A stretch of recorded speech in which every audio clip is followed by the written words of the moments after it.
Hey family, can I be honest with you? Can I tell you something? Something it took me a very long time to understand. I used to think I was a house with all its doors open and windows wide open.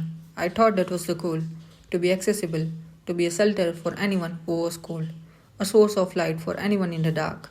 I will give away all the warmth from my fireplace, the food from my pantry, the very blankets from my bed, until my own home was cold and empty. And I will tell myself, this is good, this is kind, and this is what it means to be a good person. But then I started to notice the drafts, the constant chilling drafts. I noticed how tired I was all the time, how the colors in my own life seemed to be fading away and grey. I will smile for everyone else, and then, when I was alone, I just feel hollow. A beautiful house on the outside, but with nothing left inside, just echoes. I remember one day someone asked me for something small, a tiny favor, and I heard myself saying yes.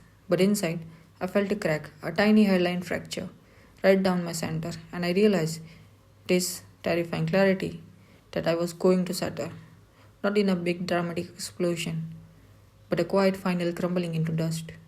And in that moment of fear, I finally understood.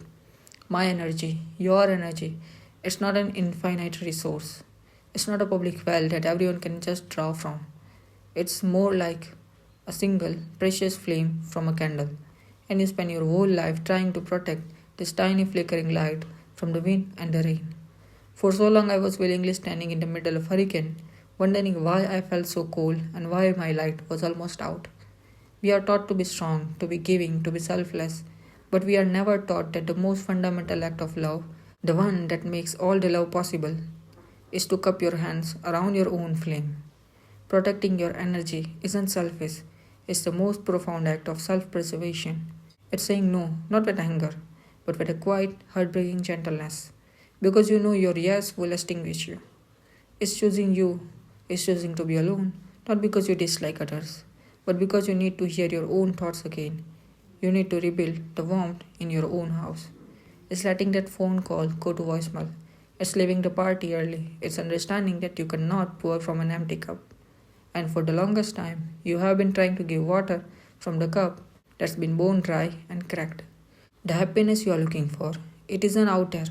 It's not in the approval of others or in being the person everyone can count on. The truest, most sustainable happiness is the gentle warmth you feel when your own flame burns steadily, when you feel whole, when your home is no longer cold but filled with drafts. But it's a safe, warm, quiet sanctuary for you. From that place of fullness, your light will shine so much more brighter that you will give, not from a place of obligation or depletion, but from a place of genuine overflow. And that is a gift that is real and warm and true. So please, I'm begging you, as someone who almost let the light go out, take care of yourself. Guard your energy as the most sacred, precious thing you own.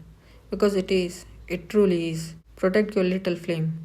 The world needs your light, yes, but you need the first. So, take care of your energy, take care of yourself. My name is Kailas and I will see you in the next one. I hope you had a good time. Thank you so much for watching. Toodles.